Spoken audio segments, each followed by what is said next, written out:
Movimiento relativo. Hasta ahora el movimiento ha sido descrito desde la posición de un observador que se encuentra en el origen de coordenadas de un sistema cartesiano supuesto en reposo respecto de la Tierra.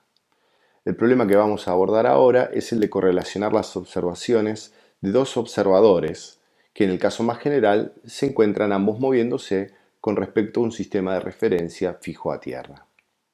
Correlacionar significa conocer la forma en que están relacionadas las observaciones del movimiento de un móvil realizadas por diferentes observadores. Vamos a distinguir dos casos.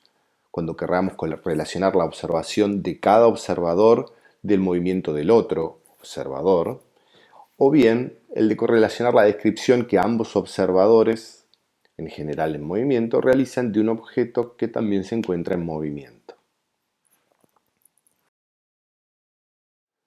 Bueno, vamos a comenzar con un sistema relativamente sencillo.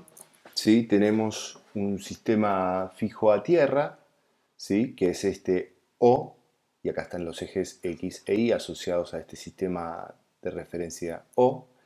Y tenemos un sistema de referencia O', que está fijo a esta locomotora, ¿sí? Que avanza con una velocidad medida respecto de tierra, ¿sí? V sub LT.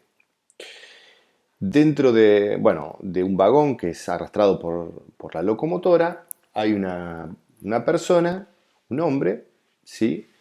Que tiene una velocidad V sub HL respecto de la locomotora, ¿sí?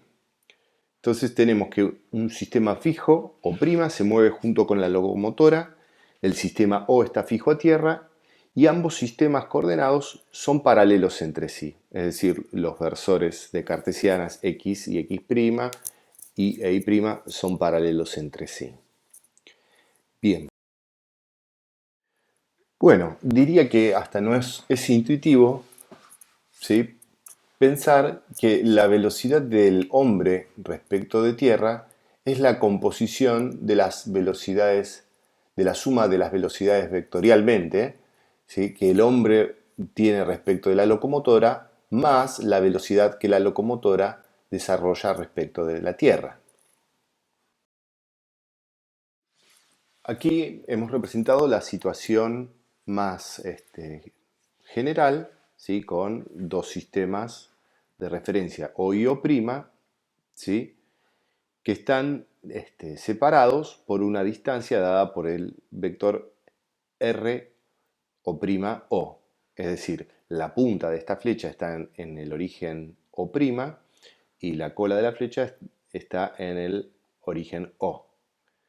De este modo, este vector R o' nos indica la posición del sistema coordenado primado respecto de la posición del sistema O, sin primar.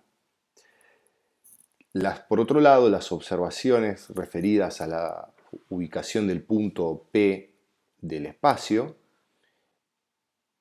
van a tener dos descripciones acordes a cada uno de los sistemas coordenados. Por un lado, para el sistema sin primar, el sistema O, la posición del punto P va a estar dada por este vector R sub PO, que nos va a indicar la posición de P, ¿sí? Respecto del sistema O. A su vez, el sistema primado va a poder indicar la posición de este punto P en el espacio a través de este vector R sub PO', marcado aquí en verde. Como se observa de la figura, aquí hay una igualdad entre vectores donde R sub PO es igual a RPO' más RO'O', que ven que se puede componer a través de la regla del paralelogramo. Es importante destacar que esta igualdad vale siempre y no depende de cómo se muevan O' o bien el punto P. Es una igualdad que se sostiene sin otras hipótesis agregadas. Bueno, así como tenemos esta relación para los vectores posiciones de cada uno de estos sistemas de coordenadas que son paralelos entre sí, que no están cambiando en el tiempo la dirección de los ejes, ¿sí? Nos va a interesar encontrar la relación que hay entre las velocidades que reportarían los observadores en un sistema y otro sistema de referencia. Entonces, para hacer eso, simplemente lo que vamos a hacer es derivar a ambos lados de la igualdad, ¿sí? Sabiendo o aprovechando que estos versores IJK no están modificando su dirección en el espacio a medida que transcurre el tiempo. Entonces, de esta relación vectorial para los vectores posición, obtenemos esta relación para las velocidades. La velocidad del punto P respecto de O va a ser igual a la suma de los vectores velocidad del punto P respecto de O' más la velocidad de O' respecto de O. ¿Sí? Acá vale la pena aclarar que estas velocidades no tienen por qué ser constantes, ¿sí?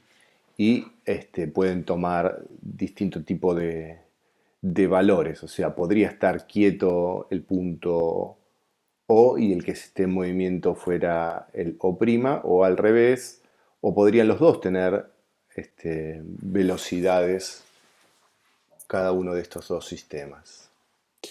Para obtener la relación que hay ahora entre las aceleraciones, lo que nos resta por hacer es tomar la derivada de esta expresión que tenemos acá, ¿sí? Y nuevamente aprovechando que los versores del sistema O y del sistema O' son fijos, es decir, que no están cambiando la dirección, las derivadas se resuelven de manera sencilla, como habíamos visto anteriormente, ¿sí? Y podemos obtener esta relación entre las aceleraciones que observa el observador O para el punto P va a ser igual a la aceleración que el observador en O'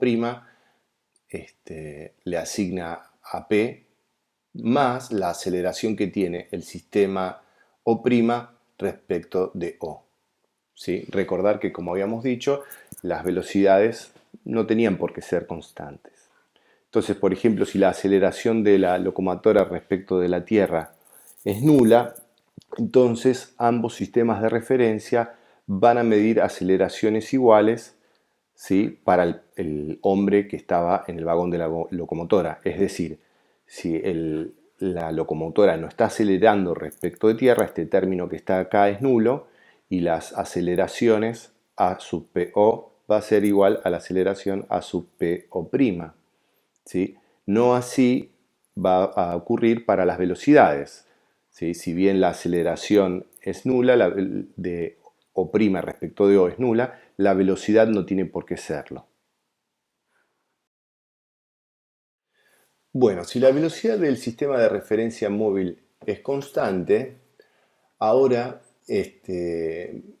la expresión que obteníamos para la posición de la partícula P para el observador primado va a ser igual a la posición de la partícula P respecto del observador O, ¿sí? Y en lugar de restarle la posición del sistema coordenado primado respecto del sistema sin primar, donde deberíamos poner la integral, ¿sí? De la velocidad, ¿sí? Respecto del tiempo, ya directamente podemos poner el vector velocidad, que es constante, saldría fuera de la integral, por el tiempo. ¿Sí? Ahora bien, para obtener la relación entre las velocidades simplemente derivamos, ¿sí? Y obtenemos esta misma expresión que era la que teníamos del otro lado. Y derivando una vez más la relación que hay entre las aceleraciones, que como decíamos, las aceleraciones reportadas por ambos observadores son iguales. Y aquí también se hace presente esta otra ecuación que en principio nos resulta natural para conformar este sistema de ecuaciones, ¿sí? Que se conoce como transformación galileana en honor a Galileo. Bueno, una conclusión es que en la transformación galileana las aceleraciones medidas por ambos observadores son las mismas. Decimos entonces bajo esta transformación de coordenadas, la aceleración, entre comillas, se conserva. O lo que es lo mismo, la aceleración es un invariante de la transformación. Respecto de esta ecuación que relacionaba las velocidades, surge una pregunta. ¿Hay alguna posibilidad de que ambos observadores midan la misma velocidad? Y en el marco de la transformación galileana, esta situación solo sería posible en el caso de que el móvil tuviera una velocidad infinita. En ese caso, la velocidad relativa entre ambos observadores sería irrelevante. Desde ya que esta situación es irreal porque ningún móvil se desplaza a velocidad infinita. Sin embargo, la serie de experimentos que realizaron Michelson y Morley en 1881 dieron como resultado que la velocidad de la luz respecto a la Tierra, independientemente de que se la midiera en la dirección del desplazamiento de la Tierra en su órbita o en una dirección perpendicular a ella, era la misma. Fue Einstein quien en 1905 resolvió este dilema mediante su principio de relatividad. La suposición por parte de Einstein de la constancia de la velocidad de la luz para observadores en movimiento relativo de traslación uniforme, necesaria para que las leyes de la naturaleza sean las mismas para todos los observadores en las condiciones antedichas, trae como consecuencia que la transformación galileana no puede ser correcta. En particular, eso que habíamos asumido con naturalidad de que t' era igual a t, es decir, el intervalo de tiempo transcurrido entre dos eventos, no tiene por qué ser necesariamente el mismo para dos observadores en movimiento relativo. Esto trae como consecuencia la necesidad de formular otra transformación que dé cuenta de esta situación. Y esas transformaciones son las denominadas transformaciones de Lorentz. Pese a que la transformación galileana no es correcta, los valores predichos por esta son prácticamente los obtenidos con la transformación de Lorentz cuando las velocidades del móvil están muy alejadas de la velocidad de la luz, que es de 3 por 10 a la octava metros sobre segundo.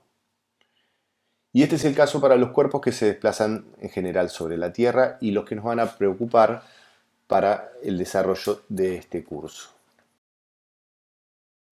Bueno, ahora vamos a suponer la situación en que tenemos uno de los sistemas fijo, el O está fijo, y el sistema O' cambia la dirección y sentido de sus versores en el tiempo. ¿Sí? Es decir, que tenemos un sistema que está rotando respecto del otro. ¿Sí? Entonces, la relación que habíamos propuesto para vincular a los vectores posición va a seguir valiendo. Lo que vamos a tener que tener cuidado es cuando realicemos las derivadas para hallar las relaciones que hay entre las velocidades y también las relaciones entre las aceleraciones que se reportarían de un sistema y del otro. Entonces, la primera derivada, la del lado de la izquierda, correspondiente a la posición de la partícula P respecto del sistema de referencia O, la podemos realizar sin problemas, ya que los versores de cartesianas correspondientes a ese sistema no se modifican y ya habíamos realizado esta cuenta obteniendo esta suma de vectores con las derivadas de cada una de las componentes, ¿sí?, asociadas a la posición de la partícula P en este sistema de coordenadas. Lo que vamos a tener que tener cuidado es cuando los versores nos toque derivar y aparezcan los versores del sistema que están en movimiento, en rotación. Bien, como habíamos dicho, el lado de la izquierda, ¿sí?, como indica la flecha, lo desarrollamos por este lado, ¿sí?, y tenemos las derivadas respecto del tiempo de cada una de las componentes. Ahora bien, cuando venimos a derivar la parte que tiene que ver con la posición de la partícula P respecto del sistema O', ¿sí?, vamos a tener que cada una de las componentes cartesianas de este sistema primado, vamos a tener el producto de la coordenada por el versor correspondiente y aplicar la regla que sabemos para la derivada del producto. La derivada del primero por el segundo sin derivar, ¿sí?, en cada uno de los casos, para cada una de las componentes, y luego el primero sin derivar por la derivada ahora de cada uno de los versores, ¿sí?, en el caso de la componente x', ¿sí? Va sin derivar, y la derivada del versor y' respecto del tiempo, la del j' respecto del tiempo y la de k' respecto del tiempo. En este caso, del sistema primado, estas tres derivadas no son nulas, que en el caso del término que estaba a la izquierda, sí son nulas. Y después nos queda la derivada de la posición del sistema primado respecto de O, la derivada respecto del tiempo, que como se trata de las observaciones realizadas por el observador O, corresponde a los versores de cartesianas sin primar. Bien, ¿qué tenemos hasta el momento? De un lado, claramente tenemos la velocidad de la partícula respecto del observador O.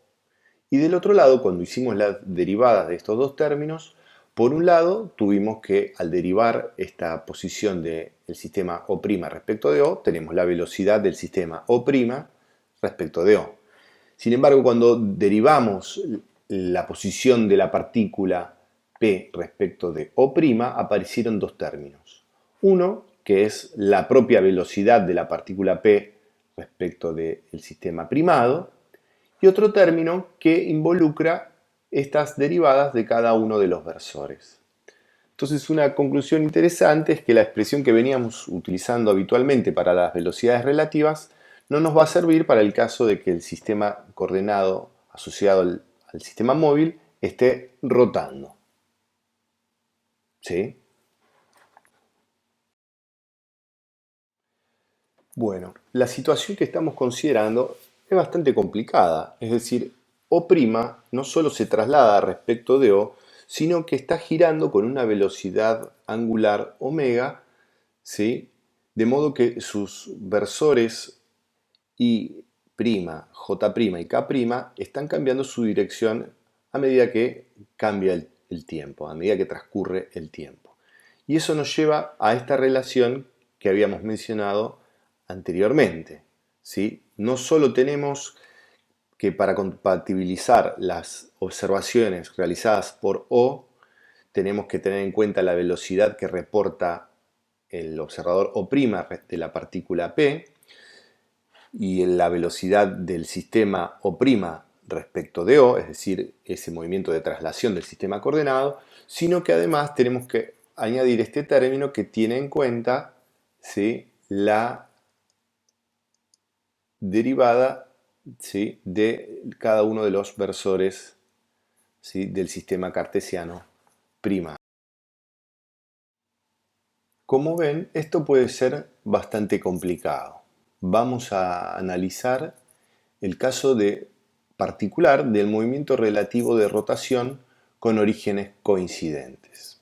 Es decir, vamos a hablar de un observador que está fijo a tierra, ¿sí?, y de un observador que se mueve, ¿sí?, solidario con una plataforma que está rotando.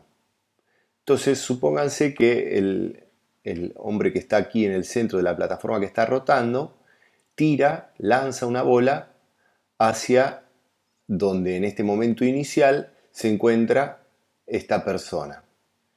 Como el disco está en rotación, la plataforma está rota, la trayectoria que observa es el hombre que está abajo de la plataforma, es decir, que está en reposo, observa una trayectoria en línea recta. ¿Sí? ¿Qué observará el hombre que está rotando en la plataforma?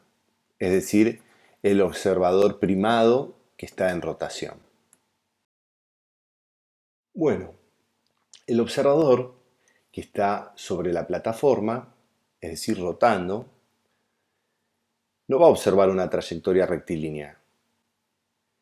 Este observador ve que la bola sigue un camino curvo, aun cuando él la tiró directo hacia la otra persona. Es decir, inicialmente lanza la pelota hacia donde se encuentra la persona en el borde de la plataforma, pero sin embargo observa que la trayectoria que realiza la pelota es esta que está descrita acá por estas líneas punteadas. ¿Sí? A este observador que está solidario a la plataforma lo vamos a llamar observador en un sistema no inercial. Mientras que al observador que está fijo, ¿sí? Que está en reposo, vamos a decir que se trata de un observador inercial. Bien, entonces estamos trabajando con estas expresiones asociadas a la velocidad, ¿sí? De la partícula, y ahora tratando de resolver este término que tiene asociadas estas derivadas de los versores cartesianos primados. Entonces no vamos a hacer la deducción en esta explicación, simplemente quería discutir algo que ya habíamos presentado cuando en el tema de coordenadas intrínsecas tuvimos que trabajar con la derivada de los versores de intrínsecas. Y habíamos visto que la derivada del versor de intrínsecas tangencial tenía una componente en la dirección normal. O sea que al derivar un versor que está rotando, vamos a tener que el resultado tiene que ser un vector perpendicular a este. Y como estamos hablando de una rotación, tiene que ser perpendicular al propio versor que estamos derivando y perpendicular al eje de rotación. Y esa propiedad la tiene el producto vectorial. ¿Sí? Recuerden que el producto vectorial entre dos vectores tiene que ser ortogonal a estos dos.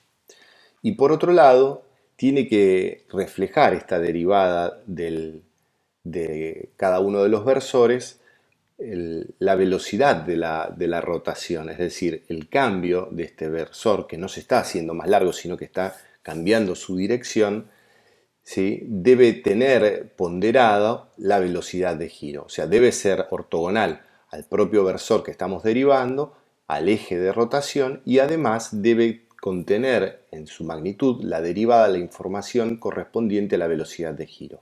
Por lo tanto, cada una de esas tres derivadas de los versores cumple con esto que estábamos diciendo. El caso que estamos analizando, ¿sí? El sistema coordenado O' gira realizando un movimiento circular alrededor de O, ¿sí? Ya que los puntos de origen de ambos sistemas están en común, ¿sí? Los versores O' van a ser vectores posición que van a girar con un movimiento circular alrededor de O.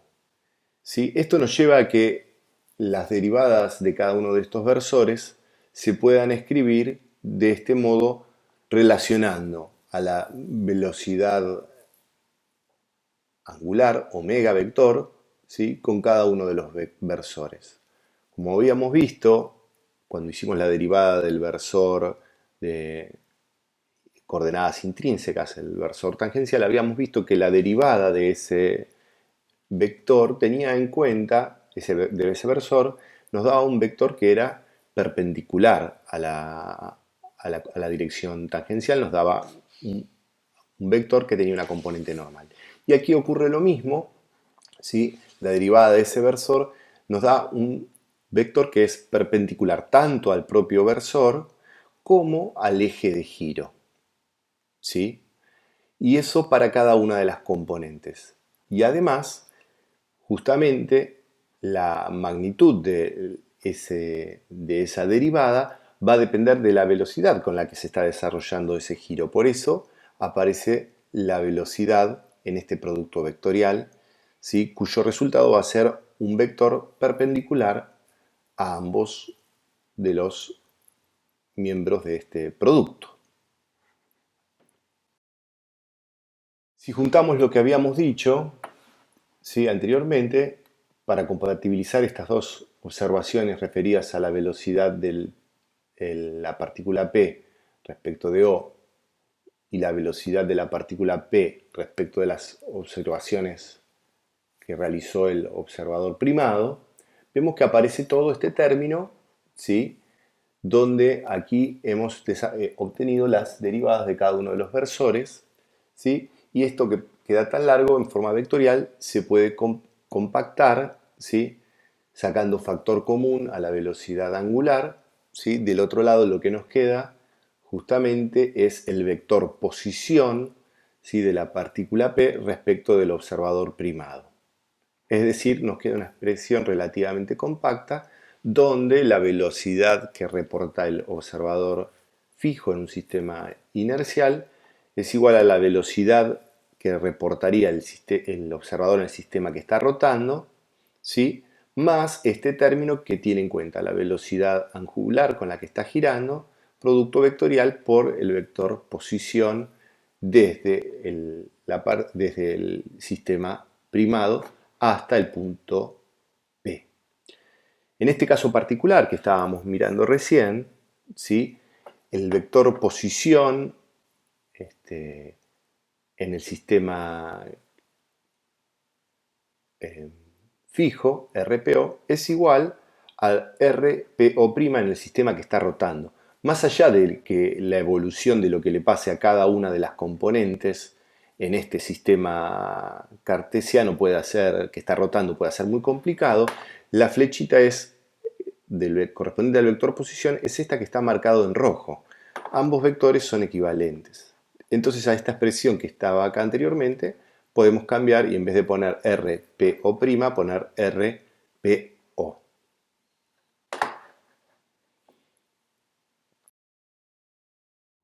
Entonces tenemos la relación que nos permite vincular las observaciones del sistema O con el sistema O', ¿sí? Donde fíjense que para las observaciones del sistema no primado tenemos que es la velocidad del punto P respecto a O' más este término donde necesitamos la información adicional de cuál es la velocidad de giro, ¿sí? Omega, y acá puede ir tranquilamente la posición que reporta el observador del sistema primado, ya que RPO es igual a RPO', como habíamos dicho. Bueno, entonces para obtener la aceleración hay que derivar esa expresión y el resultado es esta expresión general que está aquí abajo, ¿sí? Que contiene todos estos términos. No vamos a poner toda la deducción, pero vamos a mencionar más o menos de dónde viene. Este primer término está asociado a esta derivada de la velocidad del punto P respecto de O', ¿sí? Y es directamente la aceleración que reporta el observador en el sistema de referencia primado para la partícula P. Bien, los restantes términos provienen de esta derivada del producto vectorial, donde lo que vamos a poner es, como decía la regla de la derivada del producto, ¿no? La derivada del primero por el segundo sin derivar, ese sería este término que está acá, y después tendríamos que sumar el término correspondiente al primero sin derivar por la derivada del segundo, siendo que la derivada de este segundo es esto que está aquí arriba, BPO' más omega por RPO. Eso nos termina por completar, ¿sí? Estos dos términos que están acá. Para hacer esto, para hallar la relación que hay entre las aceleraciones, hay que derivar nuevamente respecto del tiempo. Entonces, de este lado, siempre es sencillo, derivamos y lo que obtenemos es la aceleración del punto P respecto de O. ¿Ok?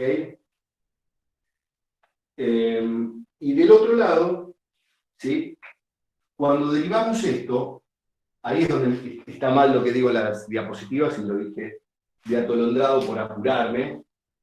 La derivada de la velocidad que reporta el observador primado, la partícula P, no es sencillamente este término AP o prima, AP o prima, ¿sí?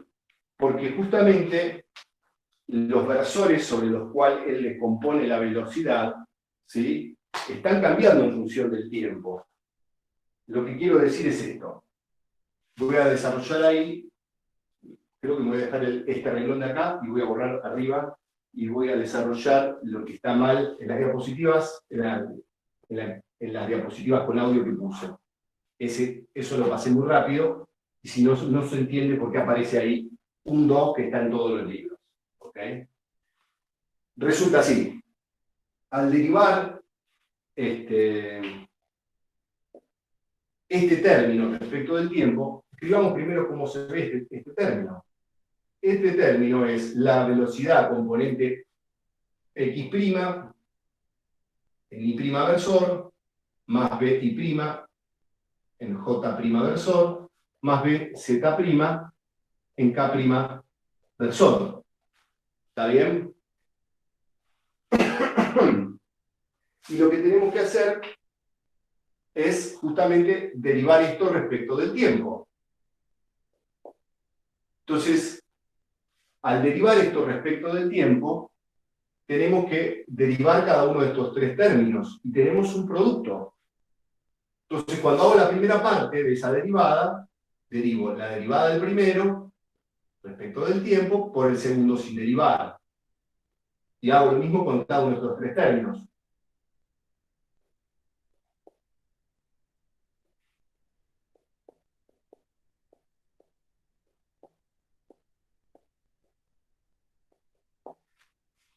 Eso es este valor que está acá, la componente x' de la aceleración, y' de la aceleración y z'. Pero me falta todos los términos que corresponden ahora a tomar este sin derivar por la derivada de este, es decir, más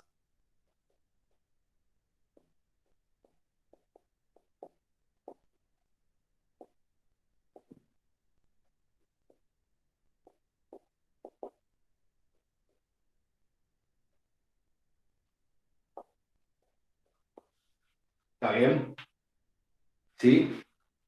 Y por suerte, ya resolvimos cómo eran cada una de estas derivadas de los versores, ¿sí? ¿Cómo eran? Y esta era omega por i versor, y prima versor. Esta era omega por j' versor, y esta de acá era omega por k' versor. Entonces, asocio a cada uno de estos términos de los factores que tienen un versor con la componente de la velocidad, y en definitiva, la derivada de este primer término me da este que corresponde a la primera parte, que se llama A, P o prima, y todo esto que está acá, que va a ser omega por, ¿qué es? Bx' en y' versor, Bi' en j' versor, B sub z' en k' versor. Eso no es más que la velocidad de la partícula P en el sistema de referencia primado.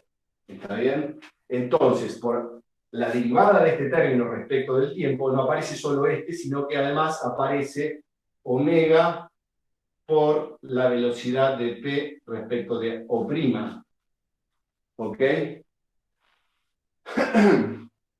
Después lo que sigue, sí está ahí en la clase grabada que puse. Voy a ver si puedo pincharla con la corrección. ¿Sí? Lo que sigue es la derivada de este cacho que está acá. Es la derivada respecto del tiempo, ¿sí? Lo escribo acá, ¿no? Lo que tengo que poner ahí es, se está muriendo el marcador, la derivada de un producto. Omega por RPO, respecto del tiempo. Entonces, es la derivada del primero por el segundo sin derivar. Es decir, la derivada de omega vector respecto del tiempo, producto vectorial RPO, más el primero, ¿más qué cosa? Claro, más omega por la derivada de RPO respecto del tiempo.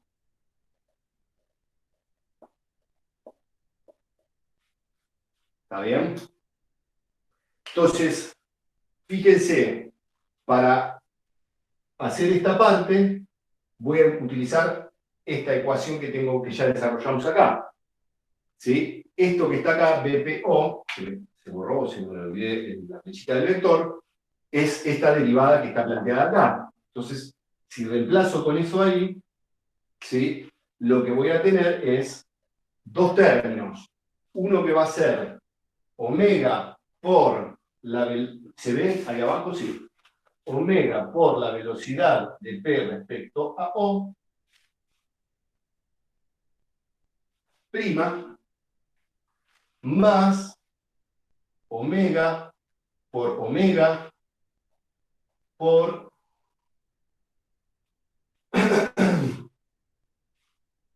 omega por RPO. ¿Está bien? Todo esto sale de este término que está ahí. ¿Ok? Este término que está acá no es más que la derivada de omega respecto del tiempo, es lo que habíamos llamado gamma, aceleración angular, y acá tenemos otro omega por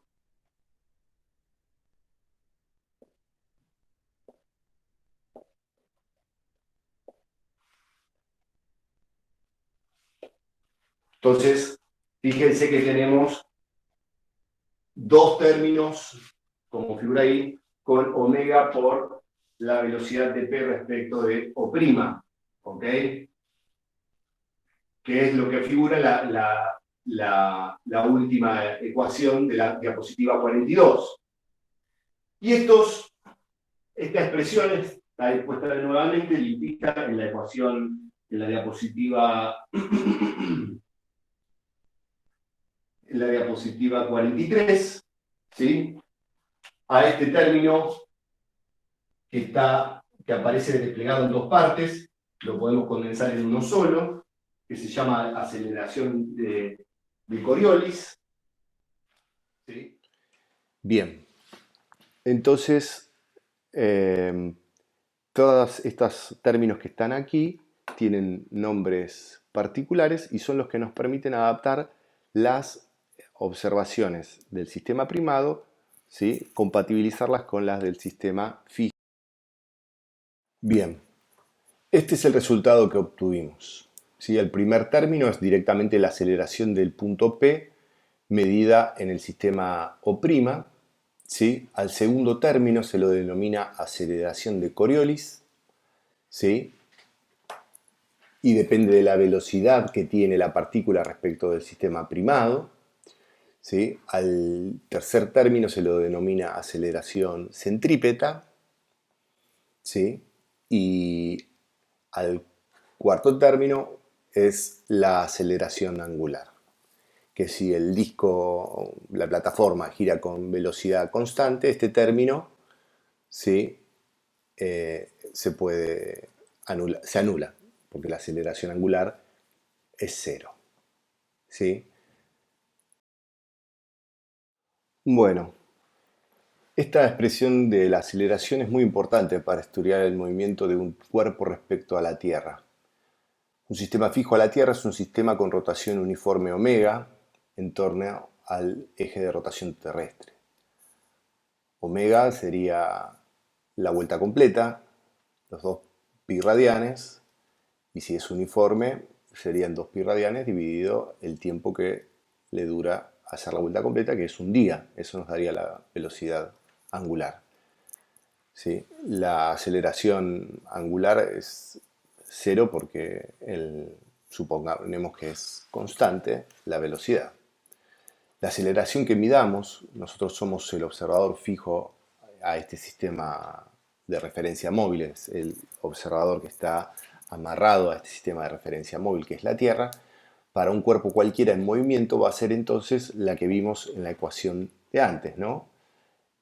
La aceleración que observaría un sistema que observaría un observador en un sistema fijo, en este caso sería alguien en el espacio, sería igual a la observación que hiciéramos nosotros, ¿sí? En ese sistema móvil rotante, y tendríamos que considerar la velocidad de esa partícula que nosotros podemos medir, ¿sí? Y la posición de esa partícula también que nosotros podemos medir, así como la velocidad angular. Entonces, si se trata de determinar la aceleración de la gravedad G que experimenta el móvil, llamando G0 a la aceleración de la gravedad medida desde un sistema en reposo, ¿sí? Que podría ser las que nos dan las ecuaciones de gravitación, lo que obtendríamos sería esta igualdad, ¿no? Donde pondríamos esa aceleración, ¿sí? Como la que hace el observador en el sistema inercial, y esta sería la aceleración de la gravedad que observaríamos nosotros. Y tendríamos que agregar estos términos, ¿sí? Para poder explicar las diferencias. Si el cuerpo está además en reposo sobre la Tierra, este segundo término de la aceleración de Coriolis, ¿sí? Se anula. Y lo que obtenemos es esta relación que está acá abajo. Bien, de la expresión que veíamos antes es inmediato que la magnitud G0 de la aceleración va a ser la que se va a medir si el observador está en los polos de la Tierra, ya que estos puntos están sobre el eje de rotación, ¿sí? Y en ese caso la parte asociada a la aceleración centrípeta va a ser nula, ya que van a ser paralelos los vectores omega y el vector posición, anulando el vector producto vectorial. Asimismo también el hecho de que la magnitud medida sobre el ecuador va a ser la mínima posible, ¿sí? Y va a ser menor que incluso que en los puntos de latitud intermedios. Asimismo, se puede observar que la dirección del vector g no apunta hacia el centro de la Tierra, pues la aceleración centrípeta apunta hacia el centro, ¿sí? Del círculo que forman los paralelos de la Tierra. Entonces, el vector se termina por gravedad aparecerle una componente extra a la que apunta hacia el radio de la Tierra. Pero bueno, si pensamos en la medición que haríamos de la componente gravitatoria, de la aceleración de la gravedad en la dirección que va hacia el centro de la Tierra, lo que tendríamos que hacer es multiplicar por un versor en la dirección radial que apunte hacia el centro de la Tierra.